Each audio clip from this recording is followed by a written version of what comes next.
When she stepped off the train, the whole town burst into laughter. They said she was too ugly, too fat, too short to stand beside a rich and powerful rancher. But none of them knew that the woman they were mocking today would be the one to save the entire town that winter. This is the story of Mabel Carter, the bride the whole town laughed at, and the man brave enough to see what no one else saw. If you love stories of quiet strength and true courage, hit like and comment the name of the city you're watching so I know how far my story has come.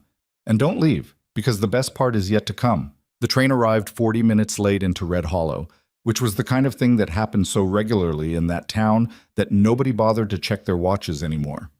The station master, a lean man named Jill Prater, who had worked the platform for going on 17 years, barely looked up from his newspaper when the locomotive groaned and shuddered to a stop, throwing a long column of gray steam across the mid-morning sky. There were maybe 30 people gathered on or near the platform that Tuesday in late September. Some were waiting on parcels. A few had come to meet relatives, and a fair number, more than any legitimate errand could account for, had come specifically because word had spread through town the previous evening that Colt Brennan's mail-order bride was arriving on the 1140, and nobody wanted to miss that particular spectacle. Colt Brennan was not what you would call a beloved figure in Red Hollow, but he was a significant one. He owned the largest cattle operation within a day's ride in any direction, employed more men than the lumber mill and the feed store combined, and had a reputation for doing things his own way regardless of what anyone else thought about it. He was 34 years old, had never married, spoke sparingly, and had, apparently without telling anyone, been exchanging letters with a woman back east for the better part of 8 months. The town had opinions about this. Red Hollow always had opinions. "I heard she's a school teacher," said Dorothy Marsh, who ran the dry goods store and considered herself the town's primary authority on other people's business. She was standing near the far end of the platform with 3 other women, all of them wearing their second-best clothes as though this were a social occasion. "I heard she's a widow," said Ruth Engel. "I heard she's neither," said a third woman, whose name was Frances Lott, and who had the particular gift of delivering information in a way that made it sound like a warning. Colt himself stood slightly apart from the crowd, near the luggage cart, with his hat pulled low and his hands in his coat pockets. He was a tall man, broad across the shoulders, with the kind of weathered face that came from too many years outdoors and not enough time inside. He didn't look nervous. He looked the way he always looked, patient, closed off, like a man waiting for weather to pass. His foreman, Dale Hutchins, stood a few feet behind him. Dale was the kind of man who thought he was being subtle when he wasn't, and right now he was watching his employer with the expression of someone preparing to deliver bad news. "You could have just told me," Dale said, for approximately the 4th time that morning. "Told you what?" Colt said. It wasn't quite a question. "About all this. About her. The men are talking. The men are always talking. They're saying you lost your mind." Colt turned his head slightly in Dale's direction. "Did they send you over here to tell me that?" Dale cleared his throat. "No, I came over myself." "Then you can go back yourself." Dale went quiet. Across the platform, the cluster of townspeople had grown to something closer to 40. A few men had drifted over from the saloon 2 blocks up, still carrying their coffee, drawn by the same quiet anticipation that gathered whenever Red Hollow smelled something worth watching. The train doors opened. 3 passengers stepped down before her. A traveling salesman with 2 leather cases, an older man in a minister's collar, and a young woman in yellow who ran immediately toward a waiting family. Then there was a pause. Just a few seconds, long enough that a couple of the watchers exchanged glances. And then Mabel Carter stepped onto the platform. She was 31 years old, and she was not what Red Hollow had been hoping for. She was a full-figured woman, heavy set in the way of someone who had always been built that way, not carelessly but solidly, with thick arms and a broad waist and hips that strained against the fabric of her brown traveling dress. Her face was plain and honest, the kind of face that doesn't ask for anything from you. Her hair was brown, pulled back in a practical knot that had loosened during the journey, and now framed her face in several escaped strands. She carried a single large trunk and a canvas bag over one shoulder, and she stepped onto the platform and looked around with the calm, taking stock expression of a woman who had learned long ago to read a room before she walked into it. She read this one instantly. She saw the crowd. She saw the way conversation stopped. She saw the women near the dry goods end of the platform turn to each other with something shifting in their faces, the quick recalibration of people adjusting their expectations dramatically downward. She saw the men who'd come over from the saloon, one of whom let out a short sound that was almost a laugh before his companion elbowed him. She stood very still for a moment, trunk in hand, and let all of it wash over her. Then she picked up her bag, squared her shoulders, and walked toward the man standing near the luggage cart. Colt Brennan watched her come. He didn't look away, and he didn't change his expression, and when she stopped in front of him, he took off his hat. "Miss Carter," he said. "Mr. Brennan," she said. Her voice was steady and low. Not soft. Steady. There was a difference. They looked at each other for a moment. Behind Colt, Dale Hutchins had gone very still. "You have a good journey?" Colt asked. "Long," she said. "The train stopped twice outside of Laramie for reasons nobody explained. I read 2 books. That's efficient. I brought a third in case." Something shifted at the corner of Colt's mouth. Not quite a smile. More like the precursor to one. "I'll take your trunk," he said. "I've got it." "I know you've got it. I'm offering to take it." She considered him for a moment. Actually considered him, the way you'd consider an offered hand before deciding whether to shake it. Then she set the trunk down beside him. "All right," she said. Behind them, the crowd on the platform had not dispersed. If anything, it had tightened. Dorothy Marsh had moved closer under the pretense of checking something near the station window, and 2 of the men from the saloon were standing in barely concealed deliberate proximity, watching with the unconcealed interest of people who have decided this is the most entertaining thing to happen in weeks. Colt. A man named Warren Greer pushed through the outer edge of the cluster. He was one of Colt's oldest acquaintances in Red Hollow. Not exactly a friend, but the kind of man who had been around long enough to believe that gave him certain privileges. He was red-faced and large-bellied, and he spoke loudly enough that everyone on the platform could hear him. "Colt, a word." Colt didn't turn around immediately. He picked up Mabel's trunk first, tested the weight of it, and then turned. "Warren." "I think we should talk," Warren said. His eyes flicked briefly to Mabel with an expression that didn't bother to hide itself. "Talk then." Warren glanced again at Mabel, then back at Colt, in the manner of a man who expects the subject of conversation to have the grace to step away. Mabel did not step away. She stood exactly where she was and looked at Warren Greer with a calm, frank attention that seemed to unsettle him slightly. "It's a private matter," Warren said. "She's my intended," Colt said. "There aren't private matters that concern her." A beat of silence. Warren leaned in slightly and lowered his voice, though not enough. "Colt, be reasonable. Send her back east on the next train. I know a woman in Cheyenne. Respectable family, good-looking. I can make an introduction. What you've got here." He gestured vaguely in Mabel's direction. "This isn't what a man in your position needs."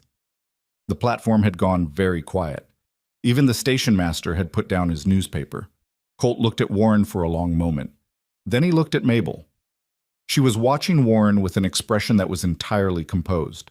Not hurt, or not visibly so, or not in the way Warren was expecting. She looked like someone taking notes. "Warren," Colt said, "I appreciate the concern." Warren nodded, starting to look relieved. "But you can mind your own business." The relief evaporated. Warren straightened. "Now listen here." "We're done," Colt said simply. He picked up the trunk, nodded to Mabel, and started toward the wagon. After a half-second, Mabel fell in beside him. Behind them, the platform murmured. The ride out to Brennan Ranch took the better part of an hour on a rutted road that had been promising improvement for 3 years and delivering none. Colt drove. Mabel sat beside him on the wagon bench with her canvas bag on her lap and watched the landscape unfold. The dry gold of late-season grass, the dark tree lines along the creek beds, the distant suggestion of mountains fading in and out of haze. She didn't talk much, and neither did he. The silence wasn't uncomfortable exactly. It was the silence of 2 people who didn't yet know the shape of each other, feeling around the edges carefully. "I want to ask you something," she said, about 20 minutes in. "Go ahead." "Back there on the platform, You didn't have to do that. With Warren Greer. Colt kept his eyes on the road. He was being rude. People are rude to me with some regularity, Mabel said. I've learned to handle it. I'm sure you have. He paused. But you don't have to handle it alone anymore. That's the point of this arrangement, isn't it? She turned to look at him. He was still watching the road, which was probably why he'd said it. Easier to say something honest when you're looking at something else. You read my letters, she said. Everyone. Then you knew I wasn't... She stopped, started over. People's expectations of what a mail-order bride looks like. I didn't have expectations about what you looked like, he said. I had expectations about what kind of person you were. The letters told me that. Mabel was quiet for a moment. Most people wouldn't see it that way. Most people weren't the ones writing to you for 8 months. She didn't have an answer for that. She turned back to the road and they rode in silence for a while longer. And somewhere in the middle of that silence, something, not resolved, not settled, but something, shifted slightly between them.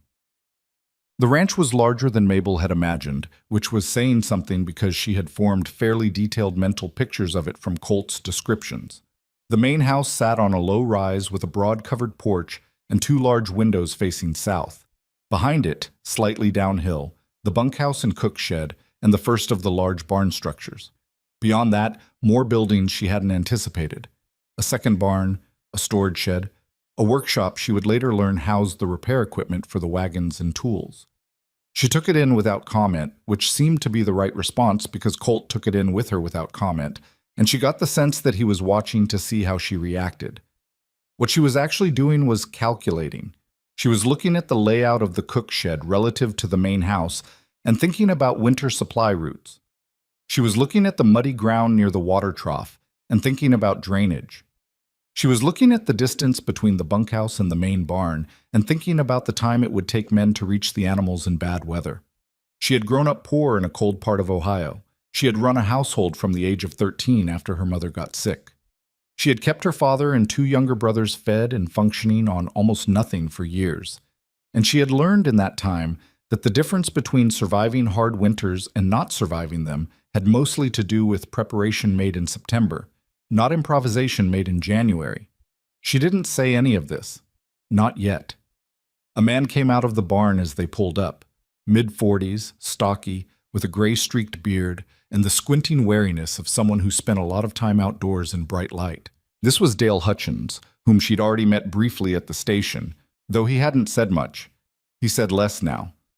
He glanced at Mabel, nodded once in what might have been acknowledgement, and addressed himself to Colt. Harlan's back from the north pasture. Says the fence line along the creek needs work before winter. I'll go out tomorrow morning, Colt said. He climbed down from the wagon and moved around to help Mabel down.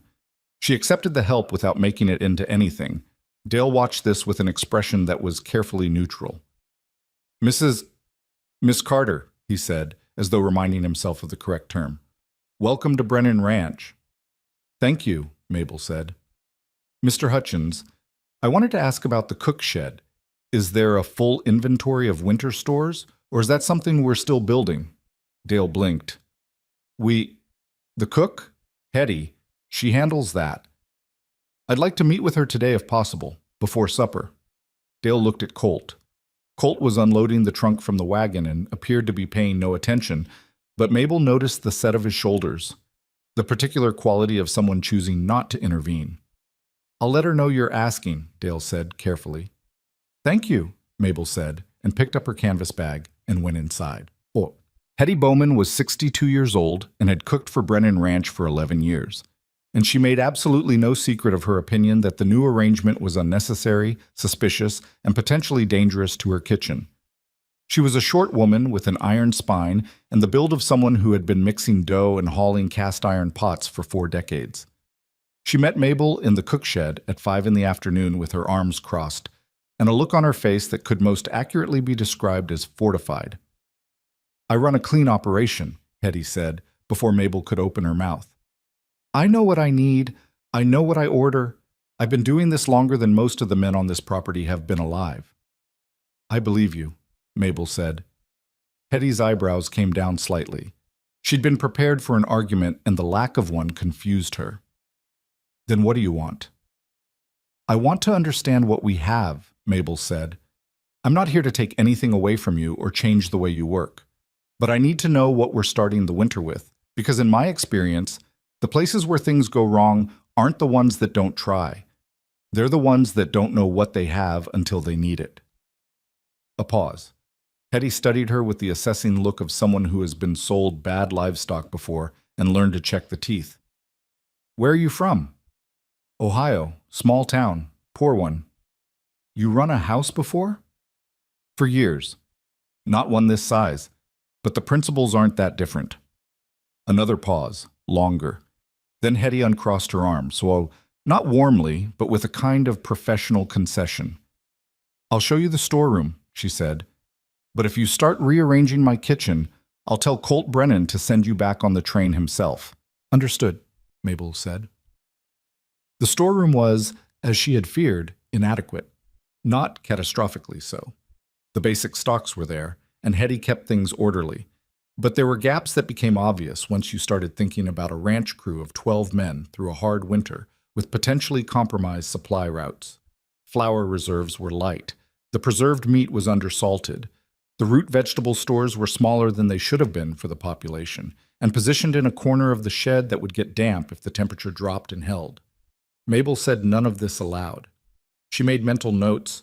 She asked 3 or 4 quiet, specific questions that Hetty answered with a mixture of suspicion and inadvertent honesty.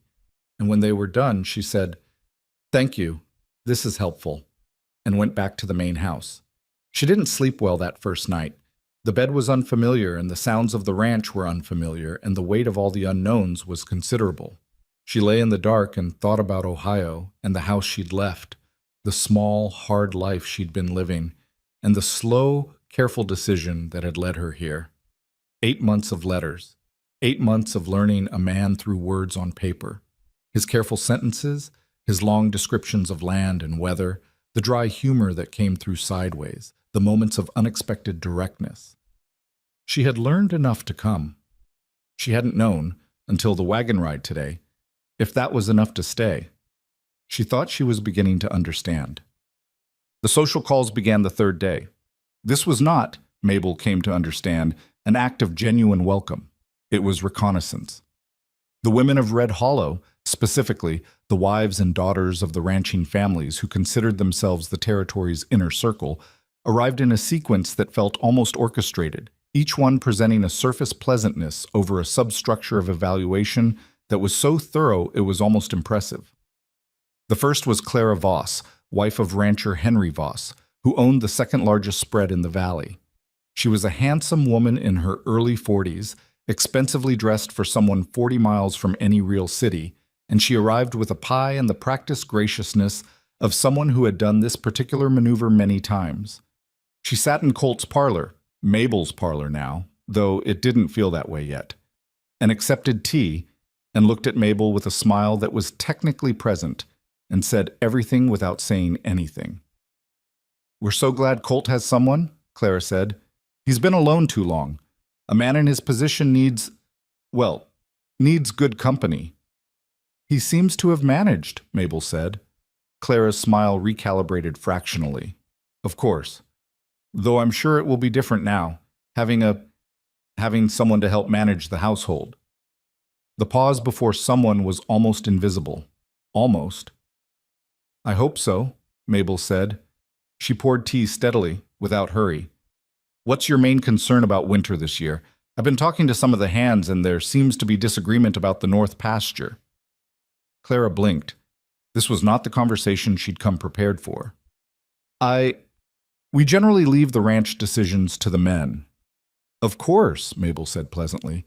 "I'm just curious about the land, what the valley does in a hard winter." They talked for 20 minutes, and Clara left with the expression of someone who had intended to take a measurement and found the ruler didn't apply. The second visitor came the following afternoon, Ruth Hargrove, whose husband owned the 3rd largest operation and who did not bother with pie. She came with her older daughter and said, with transparent forthrightness, "I want to ask you directly. Do you know what you're getting into? This country is hard, It doesn't forgive weakness. No, Mabel agreed. It doesn't. Colt Brennan is a good man, but he has a standing in this valley. He has business relationships, obligations. His wife reflects on all of that. I'm sure she does, Mabel said. What I'm saying is, Ruth stopped, started again. People will be watching. They'll be watching closely. I'm aware of that, Mabel said. Her voice was even. They were watching from the moment I stepped off the train. Ruth looked at her for a moment. Not unkindly exactly, but with the particular frankness of someone who has decided the situation calls for honesty rather than warmth. I suppose they were. I want to be fair to you. I think most of them have already made up their minds. Most people usually have, Mabel said. I've found it's not worth spending much energy on the people who've decided. It's more useful to pay attention to the ones who are still watching. Ruth was quiet for a moment. Then she said, That's a careful way of thinking about it. I've had a lot of practice, Mabel said. By the end of the first week, Mabel had done 3 things that nobody noticed, and 1 thing that everybody did. The 3 things nobody noticed. She had quietly cataloged the full winter supplies and started identifying gaps.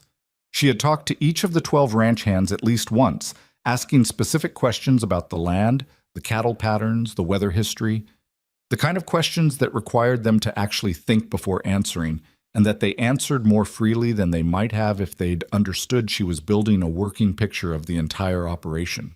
And she had walked the ranch perimeter herself, twice, on foot, covering distances that left her boots caked in mud and her calves aching, but that gave her a physical understanding of the land that no description could have. The one thing everybody noticed. She fired the hay supplier. This required some explanation. Red Hollow's primary hay supplier was a man named Elias Cutter, who had held the contract for Brennan Ranch for 6 years, and who was, as far as anyone could tell, deeply satisfied with this arrangement. The hay he delivered was adequate. It was also, as Mabel discovered when she spent 2 days quietly going through the delivery records and comparing them to what was actually in the barns, consistently short by about 8 to 12% of what the invoices claimed. Not dramatically short, subtly short. The kind of short that was hard to prove unless you were the kind of person who counted bales and cross-referenced weights and refused to take anyone's word for anything. She brought it to Colt on a Wednesday evening, sitting at the kitchen table with the records spread out between them. She had organized them clearly and marked the discrepancies in pencil. She did not editorialize.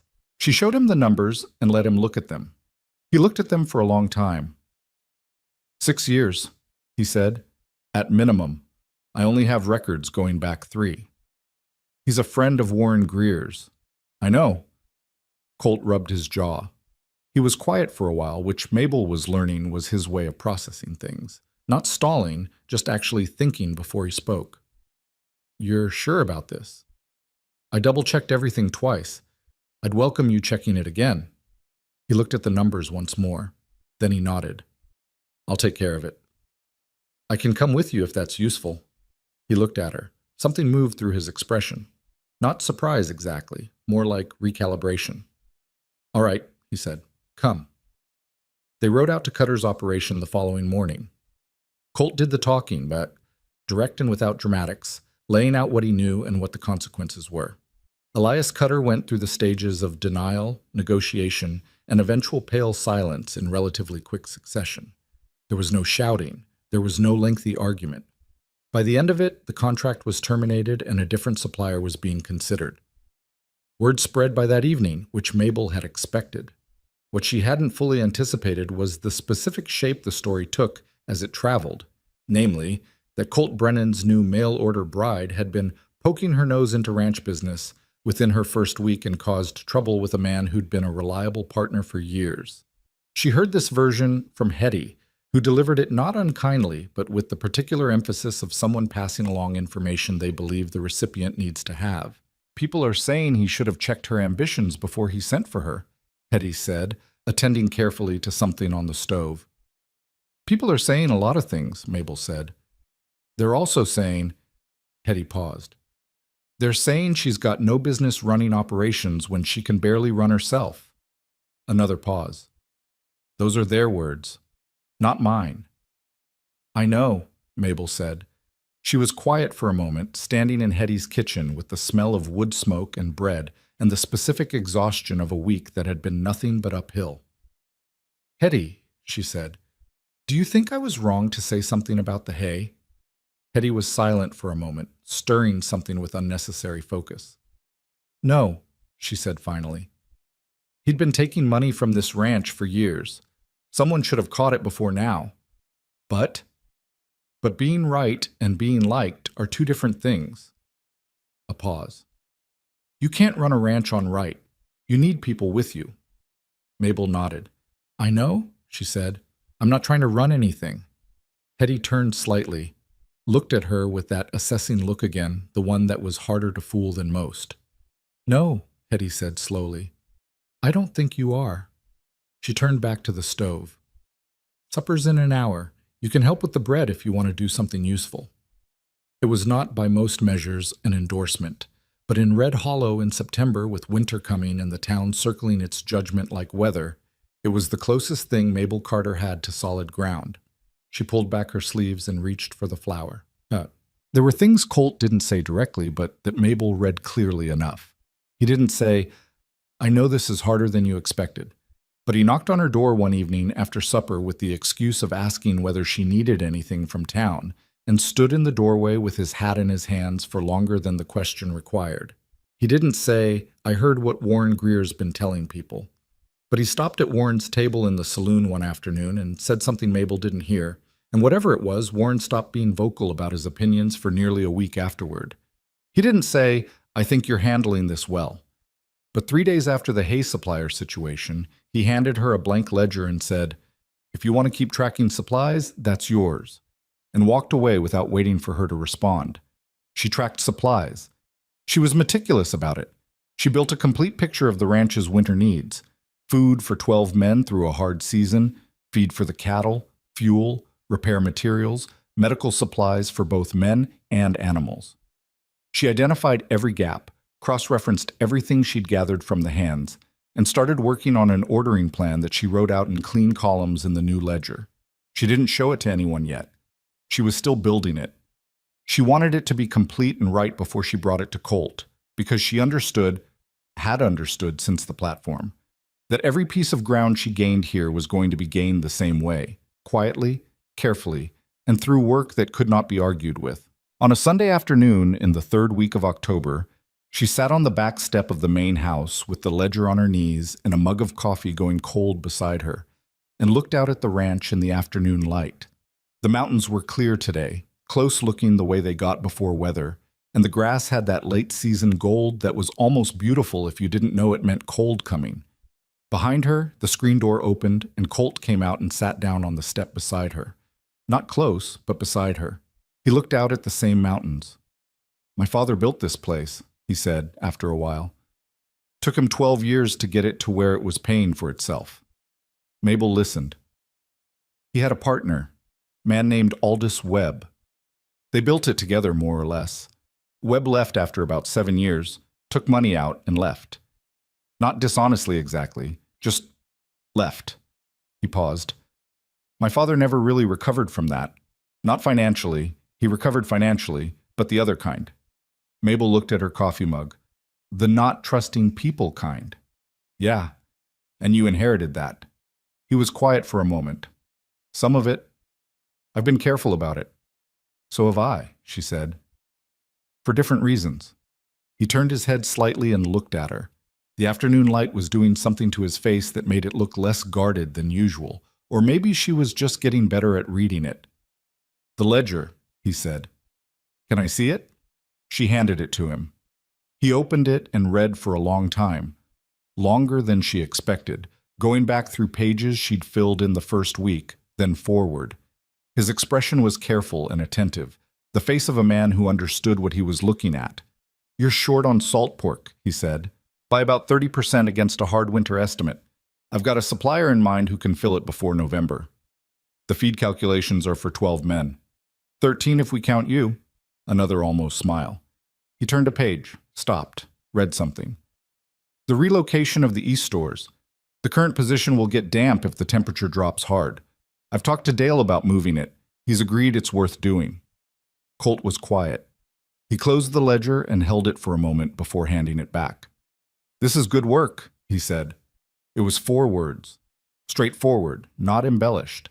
She had heard more effusive praise for smaller things her whole life, and it had meant considerably less. "Thank you," she said.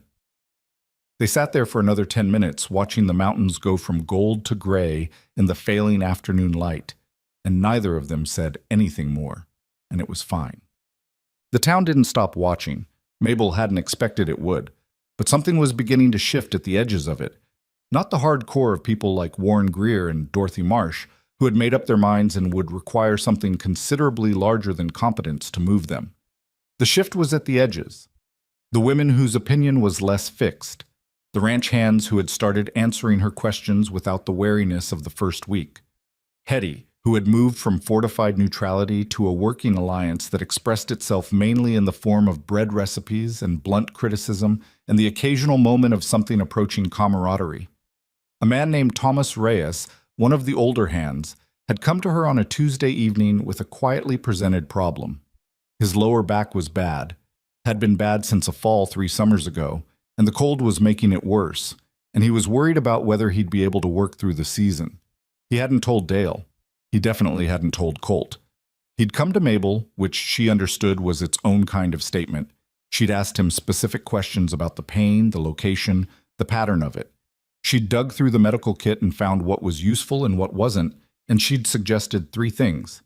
A different sleeping position, a wrapping technique she'd learned from a doctor back east, and being honest with Dale before the weather got bad enough that the problem couldn't be managed. She'd said the last part gently but clearly. "I don't want to be seen as weak," Tomas said.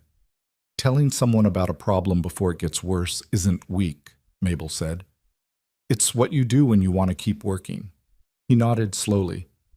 "All right, Tomas, if anyone gives you trouble about it, tell me." He looked at her with a small, careful smile. "You going to fight my battles?" "No," she said, "but I keep track of things." He left looking lighter than he'd arrived. She didn't know if he'd talked to Dale, but he'd come to her, and that was something. By the end of October, 3 other hands had come to her with various things. A question about pay records that didn't add up, a concern about one of the horses showing signs of illness, a request for help writing a letter to a family member back east. She handled each one as it came. She didn't make a thing of it. What she didn't realize, until Dale mentioned it with his characteristic blend of reluctance and honesty, was that the men had started calling her something. Not Miss Carter, not ma'am. They called her the rancher's wife, which was technically premature. The wedding hadn't yet been scheduled with any firmness, but carried in it something they meant specifically.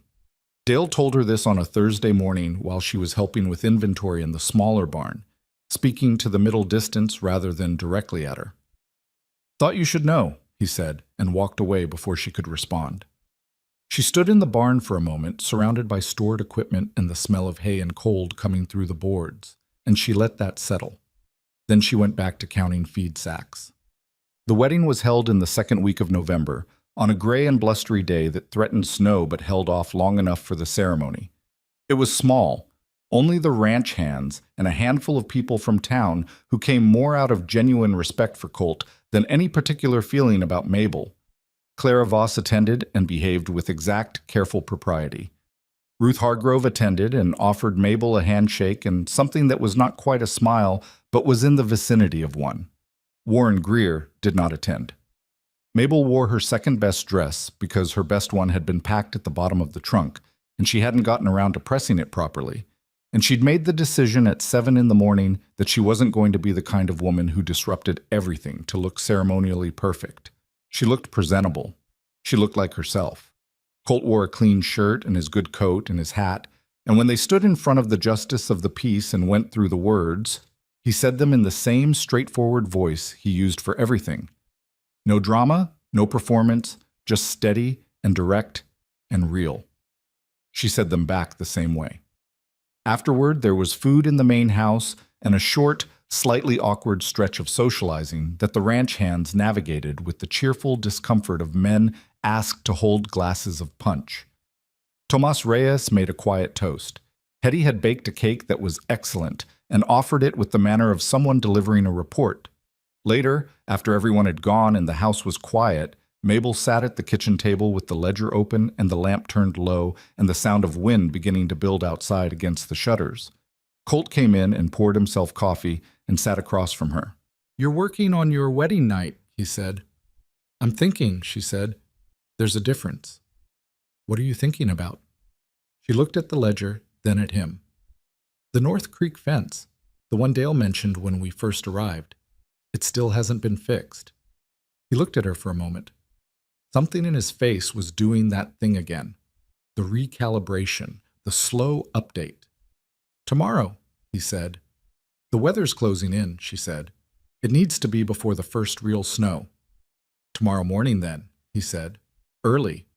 She nodded, looked back at the ledger.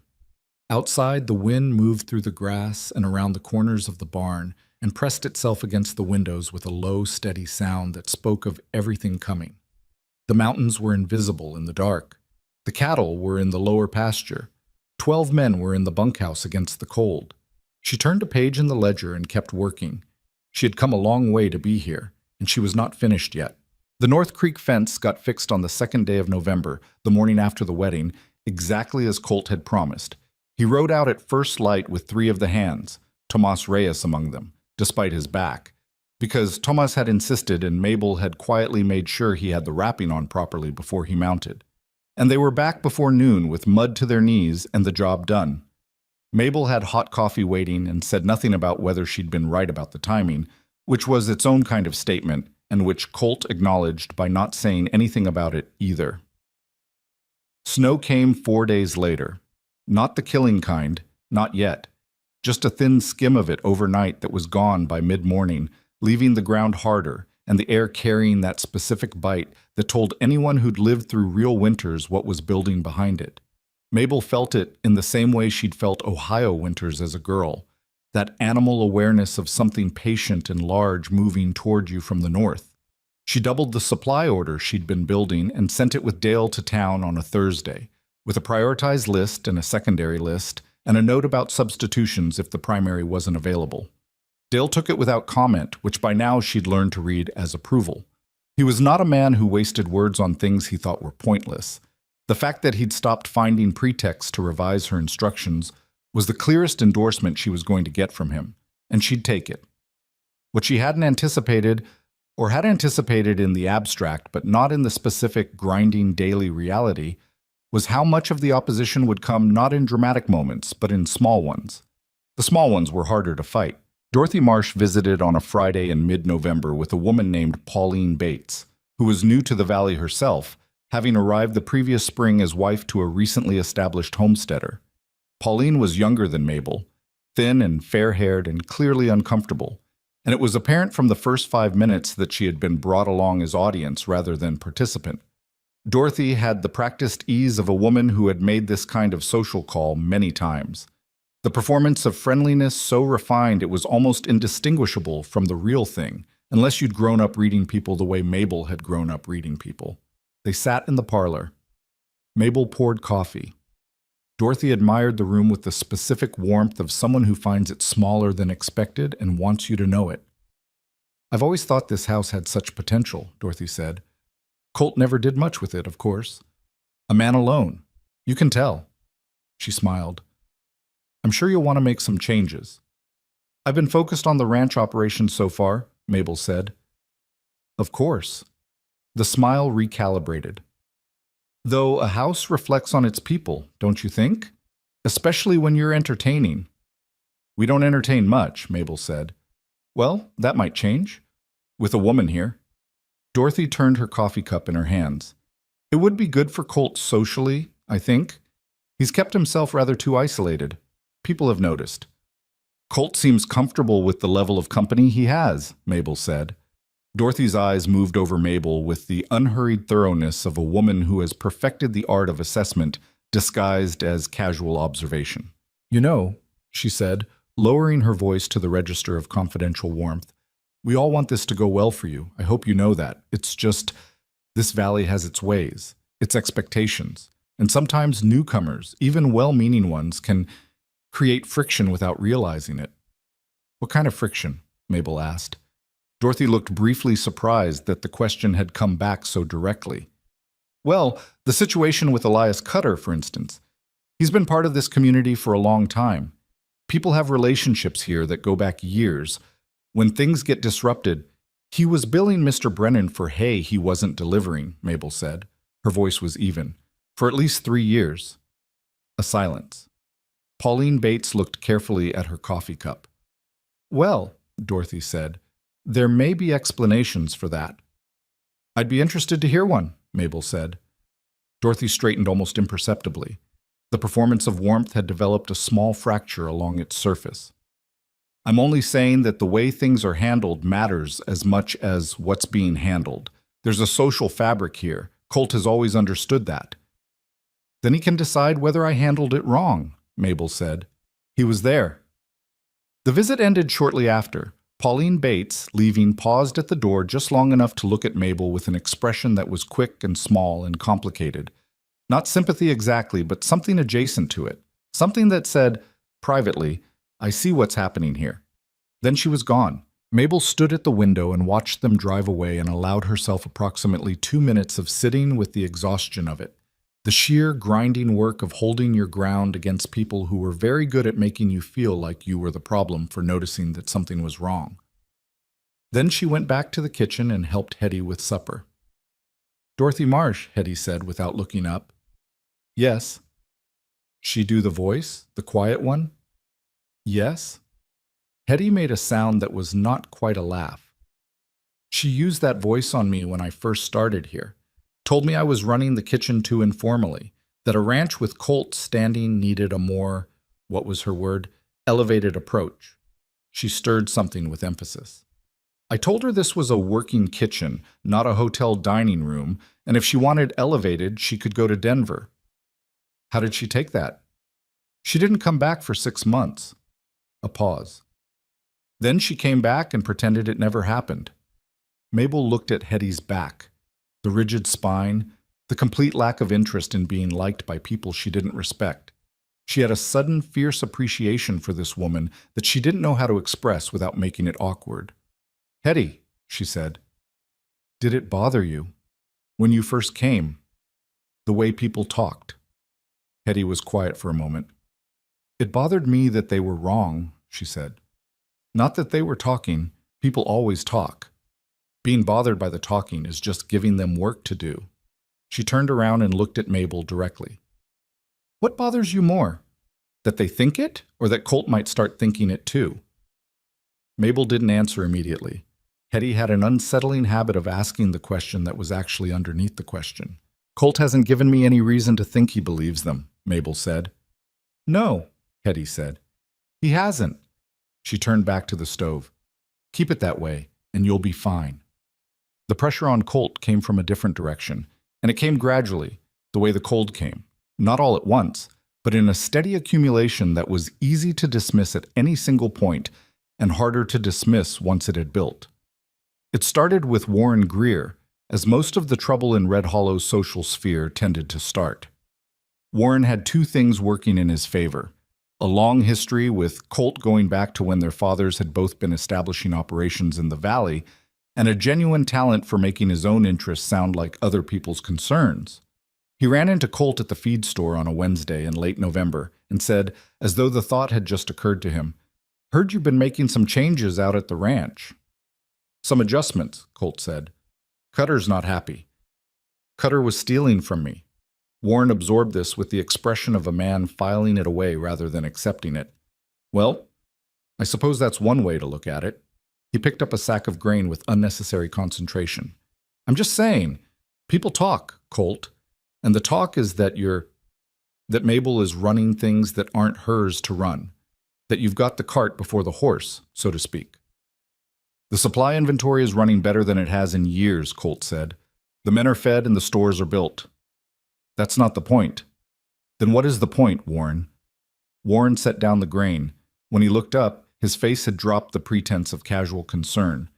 The point is that you brought a woman out here who doesn't fit, who the whole valley knows doesn't fit, and you're letting her embarrass you. You're letting her stick her hands into your business and your relationships and your... She's my wife, Colt said. I know she's your wife. I'm telling you what people... I heard you the first time. Colt picked up what he'd come for and moved toward the counter. You want to tell me something I don't already know, Warren? I'm listening. Until then. He paid and left. Warren stood in the middle of the feed store with the half-finished argument still in his mouth. Colt didn't mention this to Mabel directly, but he mentioned that evening at the table that Warren had been talking. I expected that, she said. I know.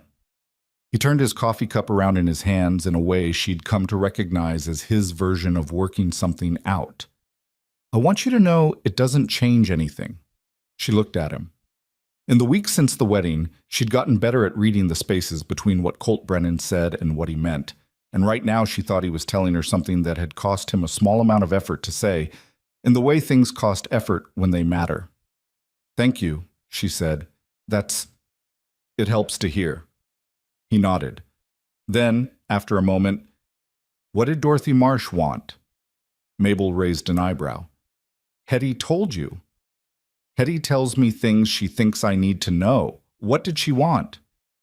To let me know that I'd created friction with the Cutter situation and that the Valley has ways I should respect.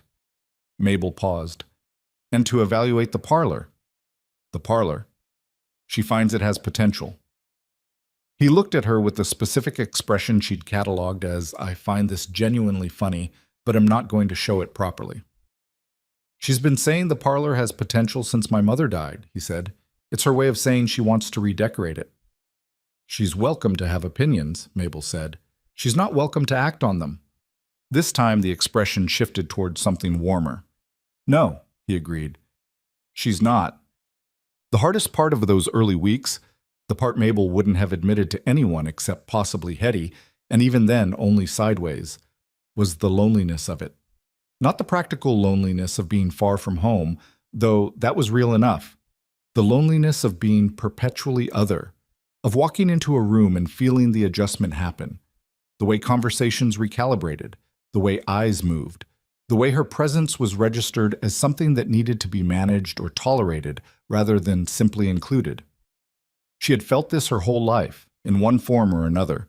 Being the heaviest girl in the schoolroom, being the oldest daughter in a house where there wasn't enough of anything, being the woman at 31 who hadn't married, who the neighbors discussed with a mixture of pity and mild bewilderment, as though her continued existence in an unmarried state was a kind of ongoing, inexplicable failure. She had learned to carry it efficiently, to distribute the weight of it so it didn't show in her posture or her face. But efficient carrying was not the same as not feeling it. What she hadn't expected was that one of the things that would help was a horse. The horse's name was Gust. He was 11 years old, a gray, with a white blaze and a temperament that the hands described charitably as independent and less charitably as difficult. He had belonged to a previous hand who'd left the ranch, and he'd been in the far pasture since then, used occasionally for light work by whoever got stuck with him, generally regarded as more trouble than he was worth. Mabel had noticed him on her second walk of the perimeter. He'd been standing at the far fence line, watching her with the particular attention of an animal that has been left alone long enough to develop opinions about human beings. She'd stopped and looked at him for a while. Then she'd gone back the next day with an apple. He'd ignored the apple for approximately 4 minutes, then eaten it with aggressive nonchalance as though doing her a favor. She went back every day for 2 weeks, just to stand there mostly. Talking occasionally, not about anything important, the supply inventory, the problems with the east storage drainage, the specific way Dorothy Marsh's smile worked. Gus listened with the comprehensive indifference of a horse who has heard better and is tolerating this. On the 15th day, she put a hand on his neck, and he didn't move away, and she counted that as the most straightforward approval she'd received since arriving in Red Hollow. Tomas Reyes found her there one afternoon in early December and stood at the fence with his arms on the rail, watching her with the horse. He let Harlan ride him last spring, Tomas said. Harlan came back walking. I heard, Mabel said. He doesn't like being pushed. I'm not pushing him. Tomas was quiet for a moment. No, he said. I can see that. He was watching her with the same kind of quiet attention he'd given the supply lists when she'd walked him through them, the look of someone reassessing an earlier conclusion. The back wrapping, he said. It's been helping. Good. Couple of the other men asked me about it. Tell them to come find me, she said, or come themselves, if they'd rather. He nodded. Then, with the particular obliqueness of a man who wants to say something without quite saying it, the men talk about you different than they did when you came. She kept her eyes on Gust. How different? He thought about it. Like you belong here, he said. Most of them, anyway. She didn't respond immediately. The December light was low and gold, and the mountains were very clear. Thank you, Tomas, she said. He went back to work. She stood with Gust in the cooling afternoon and let that settle into her, the same way she'd let the other things settle. Not celebrating it, exactly, not needing it the way she might have needed it a year ago, but taking it in. She was building something here. She could feel it in the slow, accumulating way of things that are actually being built, not quickly, not smoothly, not without resistance, but solidly. One supply inventory, and one fence repair, and one honest conversation, and one apple at a time. Outside, the wind was picking up from the north again. The third week of December was coming. The hand said the worst of winter usually hit in January. She had more work to do before then, and she was nowhere close to done. The blizzard didn't announce itself the way people in Red Hollow expected it to. Most of the bad winters they'd seen had come with warning, a particular stillness in the air the day before, the way animals moved to the low ground, the specific gray-green color the sky turned in the late afternoon before the temperature dropped hard. People read those signs and prepared accordingly, or believed they had. This one came differently. The morning of January 14th started cold but clear, the kind of clear that made the mountains look close enough to touch, and the hands went out to the north pasture after breakfast with no particular sense of urgency. Tomas Reyes and a younger man named Birch Collins were checking the fence line along the eastern ridge. Dale Hutchins had ridden out to the far water station to clear the ice from the troughs. Colt was in the workshop with two other men working on a wagon axle that had cracked in the last cold snap. Mabel was in the main house at the kitchen table with the ledger and a cup of coffee that was more warm than hot, going through the January supply numbers for the third time because something in the feed calculations was bothering her and she couldn't identify what. The window faced north. At 9 in the morning, the sky through it was flat blue and entirely still. By 10, the color had changed. She noticed it the way you notice a sound stopping. Not the thing itself, but the absence of what had been there before. The quality of the light went gray-yellow in the space of 20 minutes, the kind of change that happened in the upper atmosphere before the lower atmosphere caught up. She stood at the window and looked at it for a long moment. Then she put on her coat and went outside. The wind hit her immediately. Not hard yet, but directional, coming down from the northwest with a specific intent that was different from the usual winter wind. The temperature had dropped at least 10 degrees in the time she'd been sitting at the table. The horses in the near paddock were moving with the restless, tight circling that animals did when something large was coming, and they knew it before the people did. She went to the workshop. "Colt," she said from the doorway. He looked up from the axle. She was standing in the workshop entrance with the wind already pulling at her coat and her face carrying the specific expression he'd come to recognize as her version of urgency. Not panicked, but concentrated and very still. "How bad?" he said. "I don't know, but the horses are nervous and the sky is wrong and it came fast." He set down his tools without further conversation and came to the door and looked at the sky. Behind him, the two hands he'd been working with did the same. "Get the cattle in from the north pasture," Colt said to the nearer of the two men, a hand named Foster. "Now, don't wait for Dale, and find Tomas." Foster was already moving. Colt turned back to Mabel. "The storm supplies were... Where are we?" "Better than we would have been in October," she said. "The main stores are full. I moved the east supply stack last week, so it's dry. The problem is the cattle." "How many are in the open?" "The north pasture had about 200 head as of yesterday. There are more in the valley flats. Henry Voss runs about 300 out that way, and the Hargrove operation has another 150 on the South Ridge approach." He was already calculating. She could see it in his face, the rapid lateral thinking of a man who had managed livestock through hard weather before and understood exactly what the numbers meant. 200 head in an open pasture with a blizzard coming down from the northwest had one possible outcome if you didn't move fast enough. "The valley flats are lower ground," she said. "If the wind comes from the northwest the way I think it is, the drifting will cut off the South Ridge approach first. Voss and Hargrove's cattle will be trapped before ours." He looked at her. "How do you know the drift patterns?" "I asked Tomas last month. I asked him about the worst storm he'd seen here and where the snow went." She paused. "He drew me a map." Colt stared at her for a half-second longer than usual. Then he said, "Go get it." She went. He followed. The map was rough. Tomas had drawn it from memory on a piece of brown paper with a pencil that needed sharpening, and Mabel had transferred it to a cleaner version in the ledger with her own annotations added alongside it. She spread the ledger open on the kitchen table, and Colt bent over it with his hands flat on either side, and she walked him through it while the wind outside began to build in the eaves. "The northwest wind comes down through this gap in the ridgeline," she said, pointing. "Tomas said that's where the bad ones always funnel through. When it does that, the drifting cuts across here." Her finger moved along the valley floor. "Which means the south approach to the Hargrove pasture fills up first. Their cattle have no natural shelter on that ridge. They'll drift downwind and pile up against the fence line." "Voss's operation?" "The valley flat has that tree line along the creek, but it won't be enough in a storm this size. They'll need to move their herd to high ground, which is counterintuitive, but the high ground on the east side has that natural bowl shape. I marked it here, and it'll shelter from the worst of the northwest wind." Colt was quiet, studying the map. Outside, the wind had gone from directional to insistent. She could hear it working around the corners of the house now, that low moan that preceded real weather. "Nobody's going to listen to this," he said. It was not a criticism. It was a statement of fact, delivered with the weariness of a man who knew the specific texture of what they were about to walk into. "I know," she said.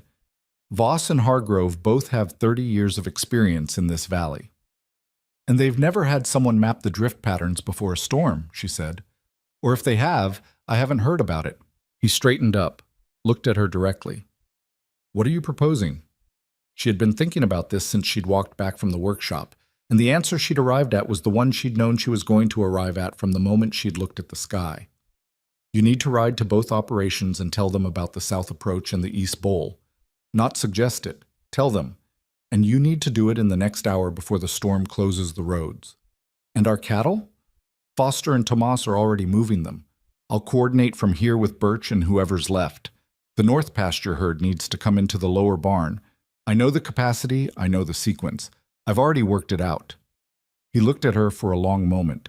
She kept her eyes on his and didn't look away, which was its own kind of argument. "If I go to Voss and Hargrove with your map," he said slowly, "and it turns out you're wrong about the drift, then you'll have moved some cattle unnecessarily," she said. "And they'll have something to talk about for the rest of the winter. I can live with that." She paused. "But I'm not wrong." He held her gaze for another second. Then he reached past her and closed the ledger. "I need a copy of that map." "Already made one." She pulled a folded piece of paper from her coat pocket and handed it to him. He took it, looked at her. And for a moment, in the kitchen with the wind building outside and the morning going wrong in every direction, something moved through his expression that she hadn't seen there before. Not doubt, not recalculation. Something closer to the specific look of a man who has found exactly what he needed in exactly the place he hadn't known to look. "All right," he said. He folded the paper and put it inside his coat. "Keep the hands moving. Don't let anyone argue about sequence." "They won't argue with me," she said. He pulled on his coat. At the door he stopped and turned back. "Mabel." "Go," she said. "You're already late." He went. The next 6 hours were the longest of her life in Red Hollow, and she spent most of them moving. The north pasture herd was her immediate problem. 212 head of cattle needed to come down from the open pasture and into the lower barn and the adjoining holding pen before the storm hit full force, and the path between the 2 points crossed a low creek bridge that would become unusable once the snow got deep enough to drift across the approach. She had 40 minutes, maybe 50, before that window closed. Foster had gotten a head start, which helped.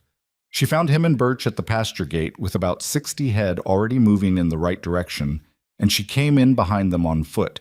She hadn't taken the time to saddle Gust, which she'd regret later but couldn't regret then, and began working the outer edge of the herd, pushing the stragglers inward, using her body and her voice and the length of rope she'd grabbed from the workshop in the way Tomas had shown her during the quieter weeks of December. Birch Collins, who was 22 and from Oklahoma and had initially been the most visibly skeptical of the hands about Mabel's presence on the ranch, fell in beside her without a word and matched her pace. The wind was serious now. It came in gusts that took your breath and pushed at your back and carried the first grains of snow that weren't yet accumulating but were announcing what was behind them. They moved cattle for 2 hours. The creek bridge held. The herd came through in 3 groups, which wasn't the cleanest way to do it, but was the way the weather allowed. And by the time the last of them were through and the barn doors were shut, the snow was coming horizontally and the visibility across the yard was down to 30 feet. Mabel stood inside the barn door with her hands on her knees and breathed for a moment. Her legs were burning. Her face was completely numb. She was aware, distantly, that her coat was not adequate for what she'd just done in it. "That's all of them," Birch said, from somewhere to her left. "Count them," she said. A pause. "What?" "Count them. I want to know if we have 212 or something different." He counted. 209. 3 head unaccounted for. "Where's the southeast corner of the pasture?" she asked. "There's a gully." "That's where they are. Can we get back out there?" Birch looked at the barn door beyond which the storm had gone from serious to committed. He was quiet for a moment. Then, "I can go. You should stay." "I know the gully line," she said. "I walked it." "Ma'am?"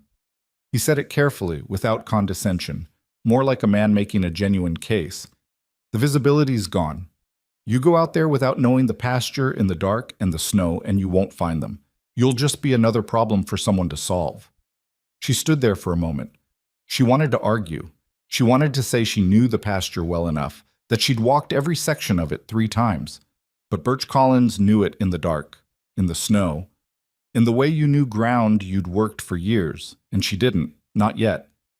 "Take Foster," she said, "both of you, and a rope line tied to the barn door so you can find your way back."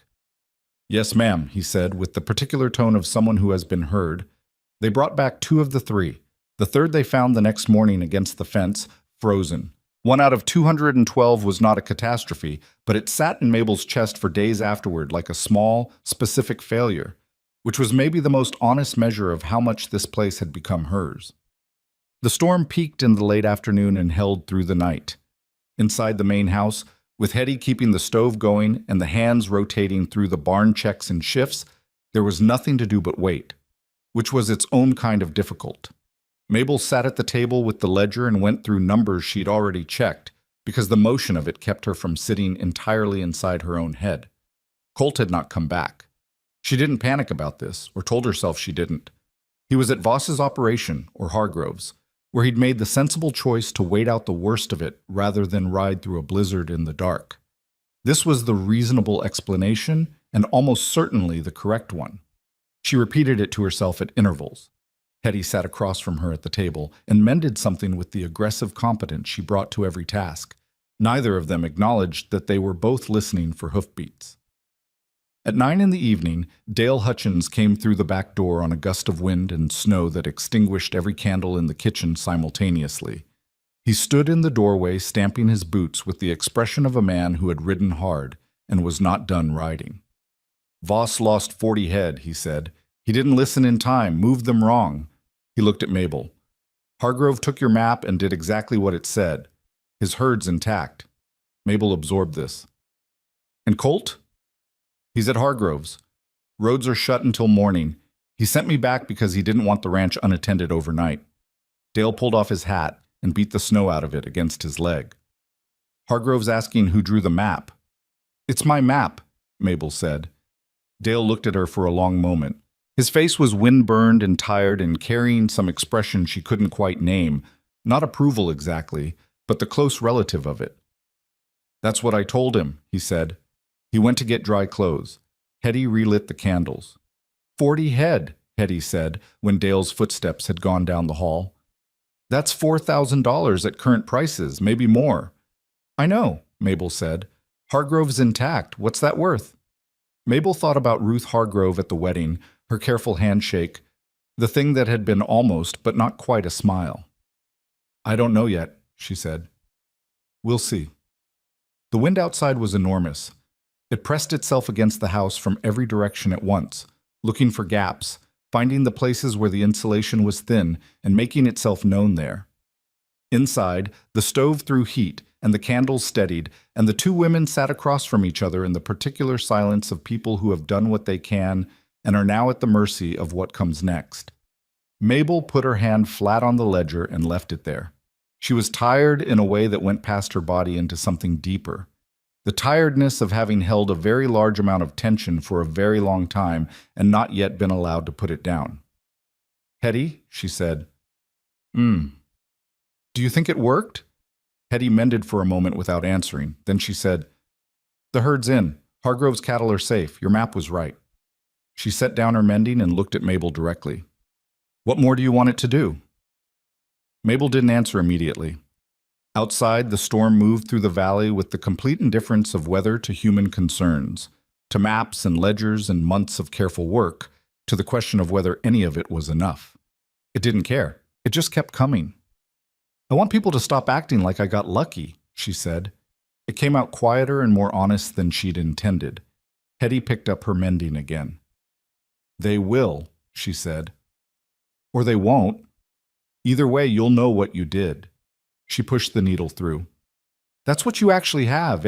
Everything else is just other people catching up." Mabel looked at the ledger under her hand, the neat columns of numbers, the careful calculations, the map she'd drawn from a conversation in December that had turned out to matter more than she'd known at the time. She left her hand where it was, and she waited for morning. Colt came back the morning after the storm, riding through a world that had been entirely remade overnight. The valley was white in every direction, not the thin decorative white of the early season snows, but the deep structural white of a storm that meant to stay. The fence posts along the road were buried to their crossbars. The creek was invisible under a smooth, unbroken plain of drift that made the low ground look deceptively flat and safe. The sky above it all was the washed pale blue of weather that had said its piece and was resting. He came through the front gate at 8:30, and Mabel was already in the yard. She had been out since 6, coordinating the morning barn checks and the feeding rotations with Birch and Foster, making sure the overnight situation was what Dale had reported, and not something worse. She was standing near the water trough when Colt rode in, and she looked up at him with the frank assessment of someone taking inventory, checking for damage, for cold, for the specific quality of exhaustion that said something had gone wrong. He looked tired. He did not look like something had gone wrong. He dismounted and handed the reins to Birch without looking away from her. "How many did we lose?" "One," she said. "Southeast Gully. Birch and Foster went back for them. Got 2 of 3. He nodded. The set of his shoulders changed very slightly, the particular shift of a man releasing something he'd been holding since the previous afternoon. "The Hargrove herd?" "Intact, according to Dale." "I know. I was there." He walked toward her and stopped a few feet away, looking at her with an expression she hadn't seen on him before, or hadn't seen directed at her with quite this much directness. "Ruth Hargrove wants to talk to you." Mabel kept her face even. "About what?" "About the map, about the drift patterns, about—" He paused, rubbed the back of his neck with one hand in the way he did when he was working toward something he hadn't entirely framed yet. "She said she wants to understand how you knew." "I asked Thomas questions in December," Mabel said. "I drew what he told me." "That's what I said." He looked at her steadily. She didn't believe it was that simple. It wasn't simple. It took 3 conversations and 2 hours with a pencil and a piece of paper. Something moved at the corner of his mouth. "Come inside," he said. "You look cold." "I am cold," she said. "I've been outside since 6. They went in.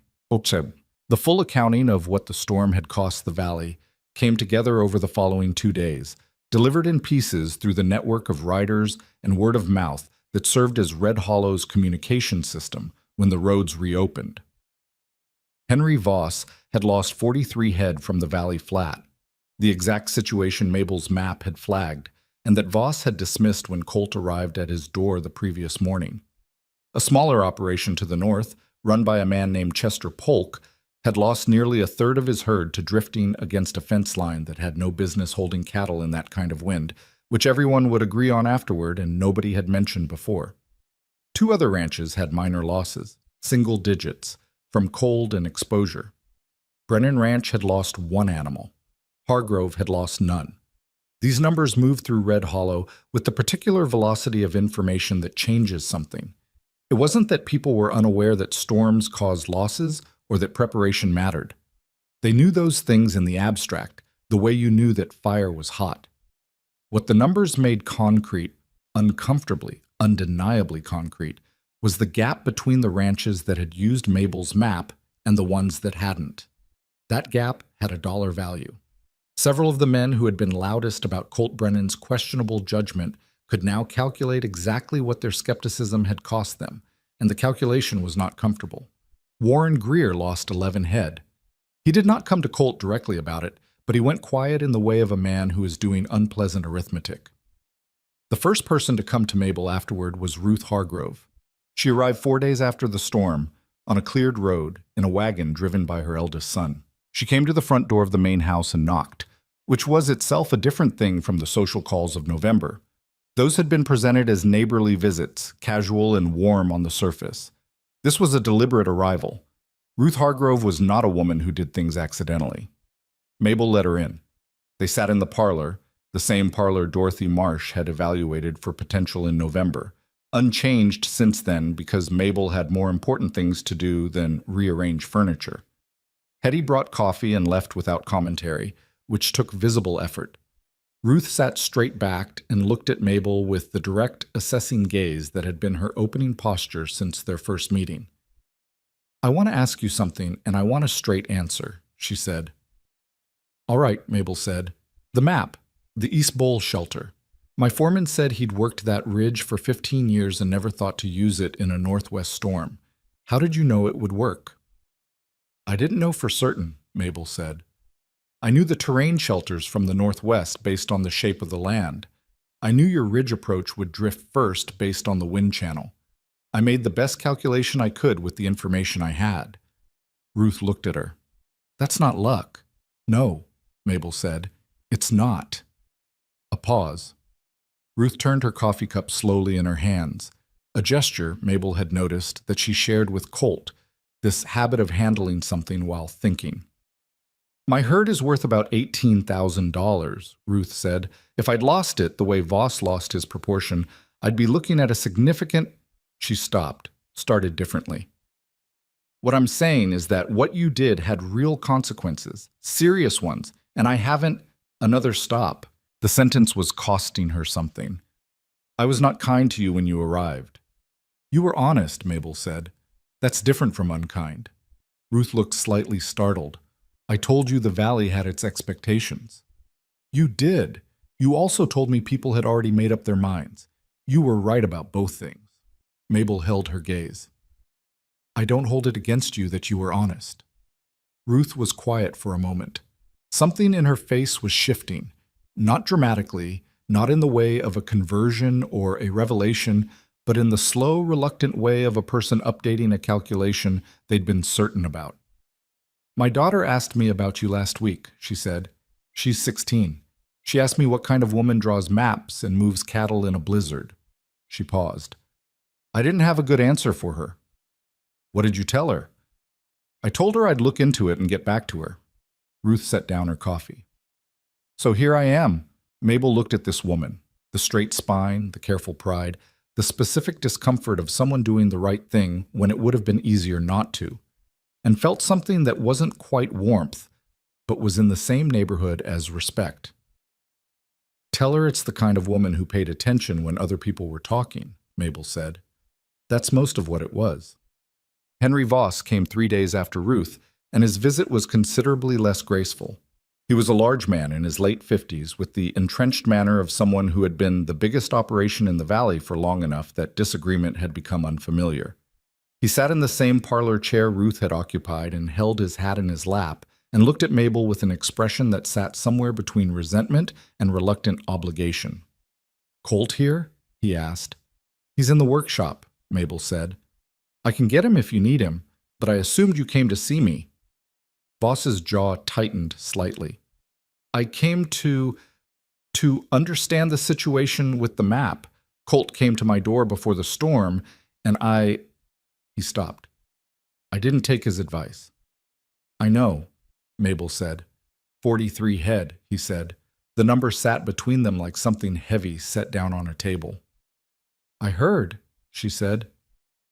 He looked at her with the specific frustration of a man who wants to be angry at someone and has realized, against his will, that the person in front of him is not the right target. The East Bowl approach, he said.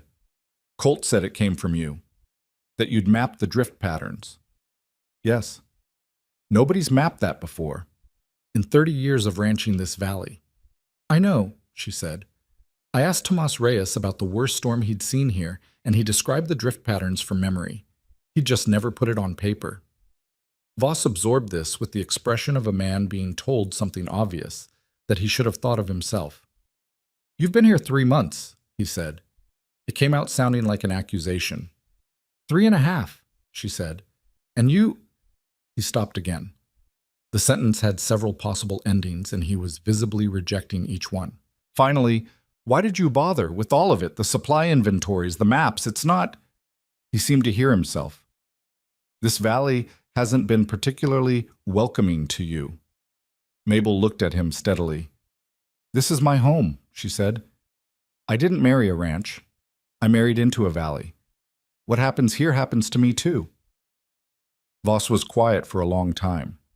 He turned his hat in his hands, around and around, the brim going through his fingers the way a coin goes through a gambler's knuckles. I owe you an apology, he said finally. He said it the way people said things that cost them, not fluently, but with the specific weight of something meant. You owe me 43 cattle, Mabel said. He looked up sharply. I'm joking, she said. Mostly. Something shifted in his face. The rigid hold of it broke slightly, the way ice breaks at the edge before the whole surface goes. He made a sound that was almost a laugh. Your husband warned me about your sense of humor, he said. Colt said that? He said you were His exact word was formidable. Voss settled back slightly in his chair, some of the stiffness going out of his posture. I thought he meant stubborn. He might have meant both, Mabel said. The shift in Red Hollow didn't happen all at once. Mabel had not expected it to, and would have been suspicious if it had. Things that changed fast usually changed back fast, and what she was building here needed to be the kind that held. It happened in accumulation, the same way everything else had. Dorothy Marsh stopped making comments about the parlor's potential. Chester Polk, who'd lost a third of his herd and had the hollow look of a man absorbing a serious blow, sent his wife over with a question about winter feed ratios that was really a request for help he hadn't found a way to ask for directly. Mabel spent an hour with her and sent her home with specific numbers and a copy of the supply schedule she'd developed for Brennan Ranch. She didn't make a thing of it. She just answered the question. The harder thing to navigate was the change in how some of the men talked to her. Not the hands. The hands had been shifting since November, and by now there was a working ease between Mabel and the ranch crew that felt earned rather than granted. The change was in the men at the feed store, at the post office, at the periphery of conversations in town that she was occasionally included in rather than talked around. It was not comfortable, exactly. It had the specific awkwardness of a correction being made in public, where the people doing the correcting were aware that everyone could see them doing it and hadn't yet decided how to hold that. Warren Greer was the last holdout, and he remained one through January and into February, which was his right and which Mabel had no particular interest in fighting. Some people came around through logic and some through loss and some not at all, and Warren Greer was the kind of man who would need to arrive at his own conclusions privately and present them publicly as though they'd always been his position. She'd seen the type before. She could wait. What she hadn't anticipated was Dale Hutchins. He came to her on a Thursday in early February, not to the kitchen where she usually worked in the mornings, but to the small room off the parlor where she'd set up the ledgers and the supply records. He knocked on the door frame, which he'd never done before, and stood with his hat in his hands in the same posture Voss had used, which made her look up from the ledger with more attention than she might have otherwise. "I want to say something," Dale said. "All right," she said. She set down her pencil. He was quiet for a moment, looking at a point somewhere to the left of her shoulder in the way men looked when they were preparing to say something they'd rehearsed. "When you first came here," he said, "I thought Colt had made a mistake." She waited. "Not because of—" He stopped, started more carefully. "I had a picture in my head of what this ranch needed, what Colt needed, and you didn't fit it." He turned his hat once in his hands. "I want you to know I was wrong about that." Mabel looked at him.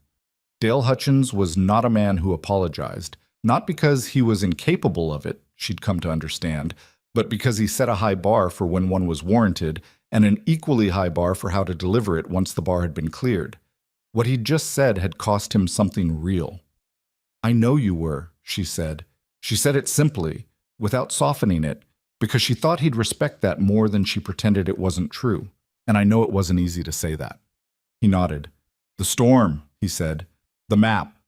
I've been doing this work for 20 years, and I didn't think to ask Tomas what he knew about the drift patterns." He paused. "That's on me." "It's on all of us," she said. "I was new, and I had questions nobody else thought to ask because they already knew the answers to the questions they'd always asked. That's not a failure. It's just how it works." Dale looked at her directly for the first time in the conversation. "Colt picked well," he said. It was not a compliment delivered for her benefit. It was a conclusion stated for his own. "I know," she said. "So did I." He almost smiled. He put his hat back on and left. She sat for a moment in the small room with the ledgers around her and the February light coming through the single window at the angle it came in February. Low and cold, but longer now than it had been in December, the days stretching back toward something. Through the wall, she could hear Hetty moving in the kitchen, the familiar sound of cast iron on the stove grate. From outside, the voices of two hands doing something near the barn, the sounds of a place that was hers. She picked up her pencil and went back to work. Colt found her there an hour later, when the morning light had shifted and the coffee she'd been ignoring had gone completely cold. He leaned in the door frame, the same frame Dale had knocked on, and looked at her with the particular expression she'd catalogued over 4 months of learning his face. "Dale talked to you," he said. "He did. He told me he was going to." A pause. "He asked my permission, which I thought was unnecessary but characteristic," Mabel said. "Yeah." He came in and sat in the chair across from the small desk, a chair that had no real purpose in the room, except that Colt had started occasionally sitting in it in the evenings when she worked late, not talking particularly, just present. "Voss is asking about the spring grazing rotation," he said. "Wants to know if you have thoughts on the East Valley timing." Mabel looked up. "Why is he asking me?" "Because he asked me, and I told him you'd have better numbers than I do." A beat. "Which is true." She looked at him for a moment. 4 months ago, on a train platform in the cold September air, she had looked at this man for the first time and tried to read him. Tried to find out whether the careful, honest sentences of 8 months of letters corresponded to an actual person or only to a version of one. She had found out. The person was real. He was difficult to know and slow to show things, and not always easy to live alongside, and he was real in the exact way she'd needed him to be. "Tell him I'll have something for him by end of week," she said. Colt nodded. He didn't move to leave. "You're staying," she said. "I'm staying," he agreed. Outside, the February wind moved through the valley with less authority than it had in January. The snow was still deep on the ground, but the feel of it had changed, the weight of the season shifting, almost imperceptibly, towards something else. Not spring yet, not close, but the direction was different. Mabel turned back to the ledger and kept working, and Colt sat in the chair across from her in the particular silence that had become its own kind of conversation, and the ranch moved around them both with the steady pulse of a living thing that knew, in its slow animal way, that the worst of winter was behind it.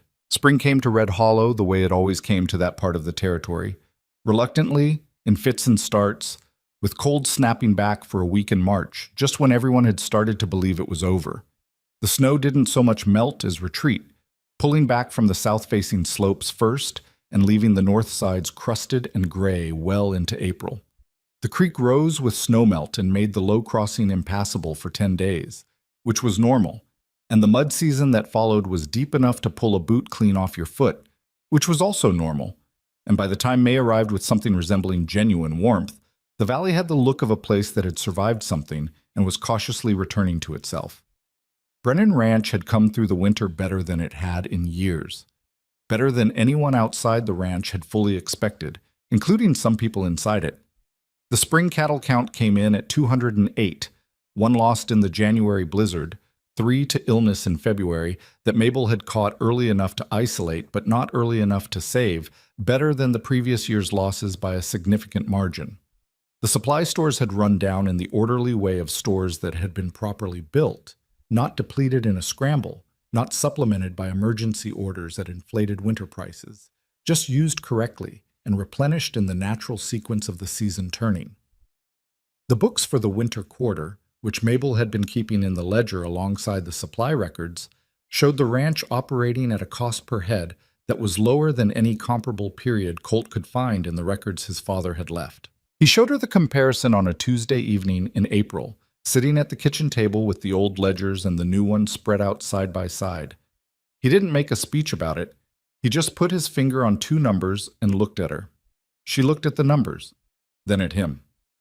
"Your father kept good records," she said. "He did," Colt said. "Made it easy to see the difference." She didn't say anything more about it, because she'd learned that Colt Brennan's silences often carried more than his sentences, and this one was carrying something specific. A kind of satisfaction that he didn't know how to offer directly, and so offered sideways through numbers and comparisons, and she had learned to receive it that way. What she was feeling herself was harder to name. Not pride exactly. Or not only pride. Something more like the specific relief of a wager that had paid off. She had come to Red Hollow on a calculated risk, built on 8 months of letters, and the judgment that a man who wrote the way Colt wrote was worth the gamble of a one-way train ticket. She had been right, but being right hadn't made the winter easy, and the relief of coming out the other side intact was its own separate thing from knowing you'd made the right choice going in. The spring grazing rotation she'd worked out for Henry Voss turned out to be the thing that broke the last formal resistance in the valley, though she hadn't designed it that way. Voss had come to her in February asking about East Valley timing, and she'd given him numbers based on what she'd learned from the ledgers, from Tomas, and from her own observations over the winter about the way the grass came back on the different slope aspects after heavy snow. It was not a complicated analysis. It was the kind of thing that emerged from paying attention over a sustained period and being willing to write down what you noticed. She'd sent it to Voss with a note that said the numbers were estimates, and he should adjust based on what he saw on the ground. He used her rotation exactly as written. By the end of May, his east pasture was showing better grass density than it had the previous 2 years, which he mentioned at the informal gathering of ranch operators that happened at the feed store most Saturday mornings. Mentioned it in the specific way of a man who is giving credit he is not entirely comfortable giving, but has decided is owed. Brennan's wife worked out the timing, he said, to the group generally. Worth asking her if you've got questions about your own sections.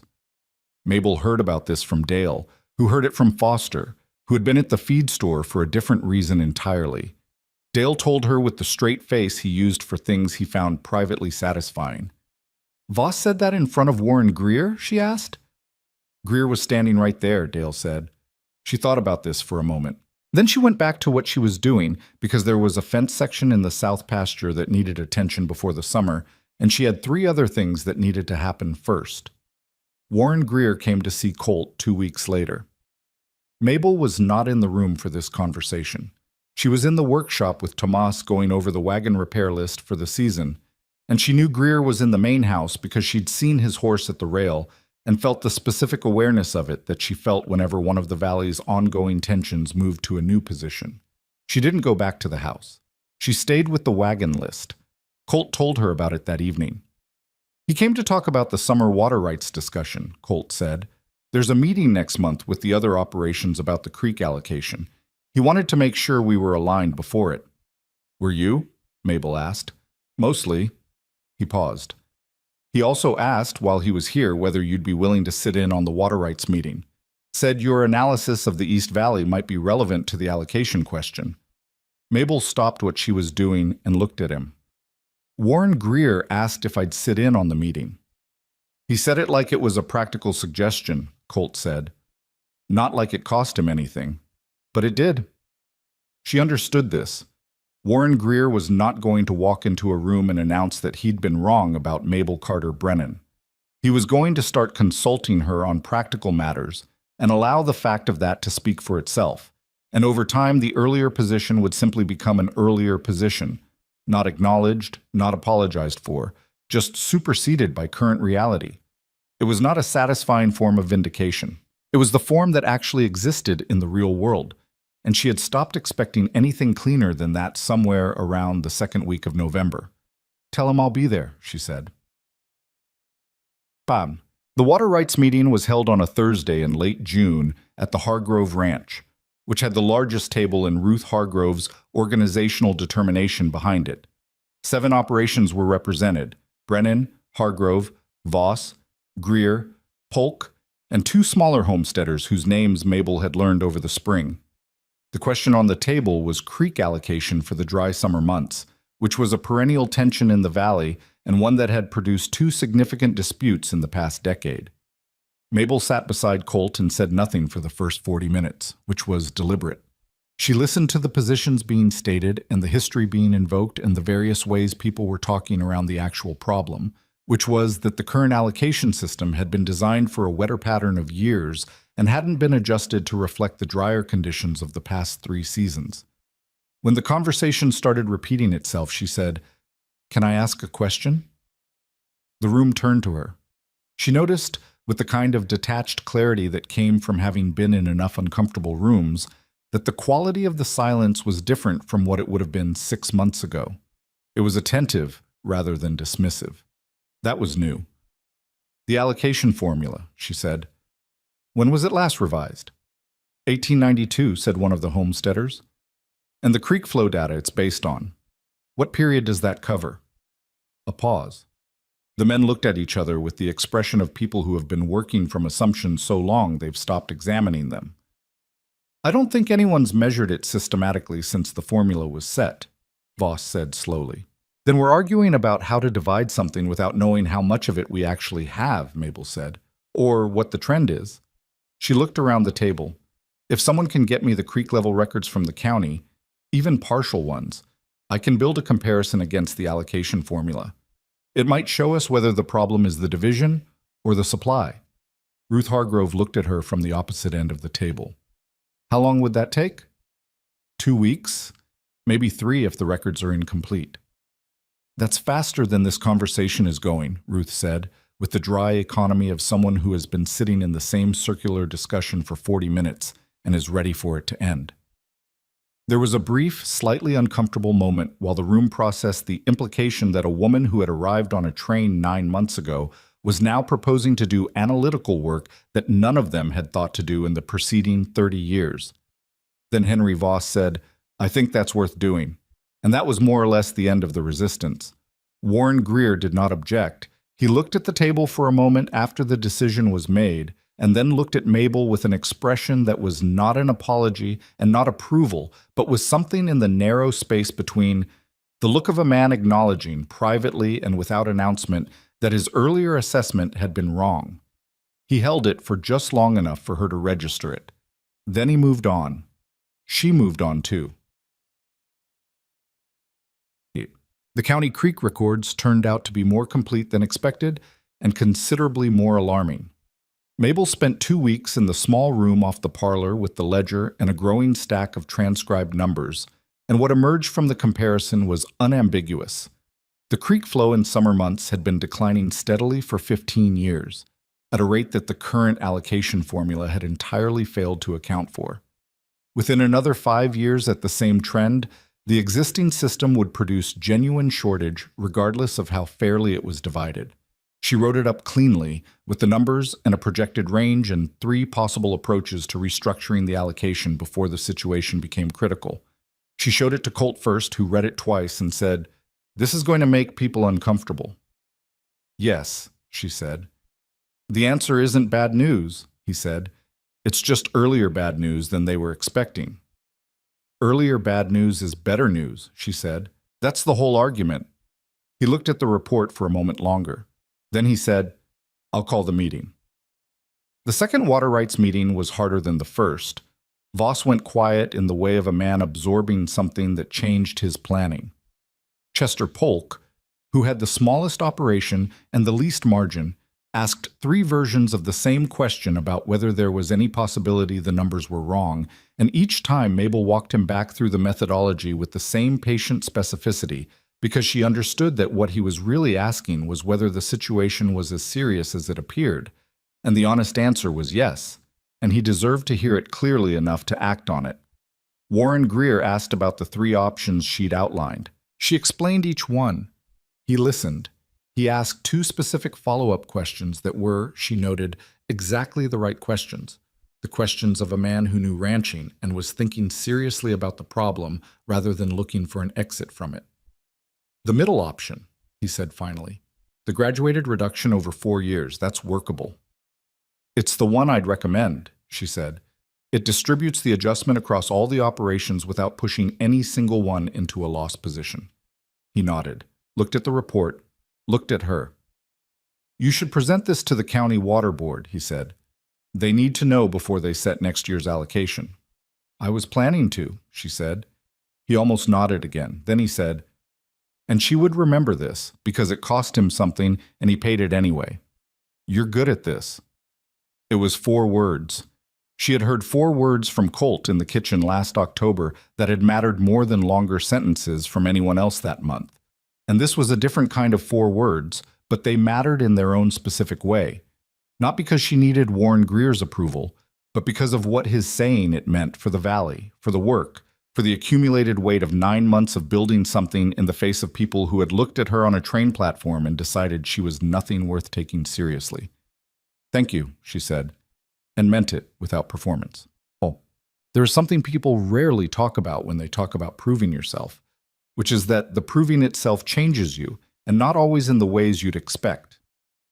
Mabel Brennan, she had taken his name fully by spring in all the documents and records because it was her name now, the same as the ranch was her ranch and the valley was her valley, had come to Red Hollow carrying the accumulated weight of a life spent being underestimated. She had learned, in Ohio and in the years after, to move carefully through the world, to do twice the work for half the credit, to hold her intelligence slightly in reserve because women who showed too much of it too directly were a specific kind of problem that nobody wanted to deal with. And she had been practical about this the way you were practical about weather. You didn't fight it, you worked around it. What she found in Red Hollow over the length of that first hard year was something she hadn't fully anticipated, that working around it, constantly and carefully and alone, was exhausting in a way she had normalized so thoroughly she'd stopped noticing it until it started to lift. The lifting was gradual. It was Hetty handing her a cup of coffee in the morning and saying something dry and true about the day's problems. It was Tomas stopping at the fence line to talk through terrain questions with the ease of 2 people who had decided they were on the same side. It was Dale Hutchins knocking on a doorframe and saying what it cost him to say. It was Ruth Hargrove telling her daughter she'd look into it and then showing up to do exactly that. It was Colt, evening after evening, sitting in the chair across from the desk without needing the silence to be filled, present in the specific way of someone who had read 8 months of letters and decided the person behind them was worth writing out to meet. It was the weight going down piece by piece until she realized somewhere in the middle of a June afternoon, standing in the east pasture with a creek flow chart in one hand and the other hand shading her eyes against the sun, that she was not carrying it anymore. Not most of it. Not the part that had been there the longest. She stood in the pasture for a moment and felt that. Just felt it. Then she went back to work because the chart needed finishing and there were 3 other things that needed to happen before supper. And this was her life now. Not an arrival at something, not a destination reached, but a place she lived and worked and argued and calculated and occasionally sat on a back step with cold coffee watching mountains. Not a life without difficulty. A life where the difficulty was specific and real and mostly worth what it cost. On a Saturday in late July, the County Water Board meeting happened in the Red Hollow Courthouse, a small building that smelled of old paper and the specific dusty authority of official proceedings. Mabel presented the creek flow analysis to a room of 12 men who were, collectively, responsible for the water allocation of the entire Eastern Valley District. Colt sat in the back row. He had offered to come up front with her, and she had told him to sit down, that she didn't need reinforcement, and he had sat down immediately, which was one of the things she appreciated most about him. She presented for 25 minutes. She answered questions for 40 more. The board chairman, an older man named Judge Calloway, who had the look of someone who had seen many things and had opinions about all of them, listened to the full presentation without expression and then said, "Mrs. Brennan, where did you train?" "I didn't," she said. "I learned from the records and the land." He looked at her for a moment. "Well," he said, "the records and the land have done a better job than most of the consultants I've seen from the state office." It was the kind of statement that would take time to become action. These things always did, and Mabel knew better than to expect the board to move quickly on anything that required them to change a system that had existed for 30 years. But the report was entered into the record. The board voted to commission a formal measurement study. The graduated allocation proposal was described as the working framework for discussion. She walked out of the courthouse into the July afternoon with the particular clarity of someone who has done a hard thing and done it right and knows it. Colt was waiting on the steps. He'd come out before her and was standing with his hat in his hands, looking at the street, and when she came through the door, he turned and looked at her with the expression she'd been reading for 9 months, the one that was almost a smile, that lived just to one side of his usual stillness, that she had come to understand was his version of the full thing. "Well?" he said. "They're going to do the measurement study," she said. He nodded, put his hat back on. "You hungry?" "Extremely," she said. They walked down the courthouse steps together into the ordinary summer afternoon of Red Hollow, past the dry goods store where Dorothy Marsh was arranging a window display, and glanced up and nodded at Mabel with the particular nod of a woman who has revised her position and chosen not to make a production of it. Past the feed store where 2 men at the rail touched their hats. Past the place on the platform where, 9 months ago, a crowd had gathered to watch a woman step off a train and find her insufficient. The platform was empty now. The 1140 had come and gone. She walked past it without stopping. There was nothing on that platform she needed anymore. What she understood had been learning, slowly, across 9 months of cold mornings and difficult rooms and small accumulated ground, was that belonging is not something that gets handed to you when you arrive somewhere. It doesn't come from being accepted by the right people, or approved of by the loudest voices, or welcomed by a crowd that had previously been your audience. It comes from the work you put into a place, from the problems you solve and the questions you ask, and the times you stay when it would have been easier to go. From learning the land well enough to map it, from building the stores before the storm, not after. She had not come to Red Hollow to prove anything to anyone.